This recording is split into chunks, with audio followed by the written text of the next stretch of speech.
The opening game is 100 months away from now. It's obvious that today is the day you have to give your prediction for the Browns.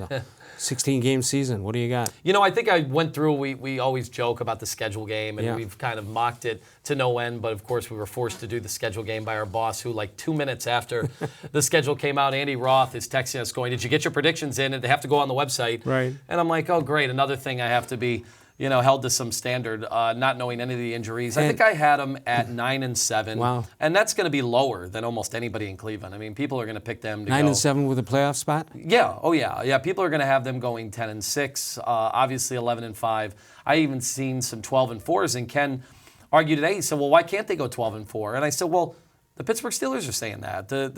All the good teams are saying that. In fact, this was funny. ESPN had all their beat writers, like locally, Patrick Manaman is one of them. He said 11-5. He said 11-5, and every beat writer in the NFL had to give out their projections. There were like 3 negative projections in all of football for the local beat writers for each team. All right, Louis Riddick of ESPN said 11-5. Nobody has guts to pick a tie in there. Gary Davenport of the Bleacher Report, 10-6. Maurice Jones-Drew, NFL Network, at 11-5.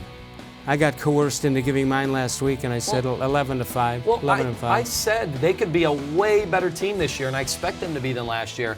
And yet they still could only go 9-7, because how many games do teams lose in this league by a missed field goal, by some random bad call, lack of a challenge? Even last year, the Browns could have easily. Of course. Even when Hugh Jackson was here, could have won a game or two. Yeah. So of course, if they did, he'd still be here. He'd still be there. So I'm between 9-7 and 10-6, and I'm going there because I have no idea if the Browns have any kind of a coaching advantage whatsoever. No, I think that's the biggest problem. Well, people are going to be upset about that.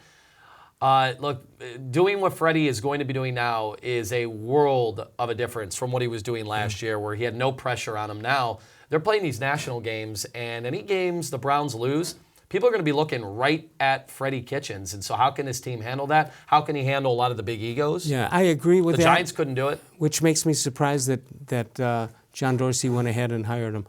Hired him knowing he's also going to be the offensive coordinator. Yeah. I don't say it's a bad move that they hired him as head coach, but I don't like the rest of it. I wanted Josh McDaniels. I wanted somebody who'd been on so many good teams, had been credited for so much of the offensive success. That, believe it or not, Patriots, I mean, they will tell you, Tom Brady and Bill Belichick both swear by it. They gave him the keys to everything over the past few years. But I'm not going to kill the hiring of Freddie Kitchens, because maybe he is that next great guy. There is no formula for where these guys come from. When we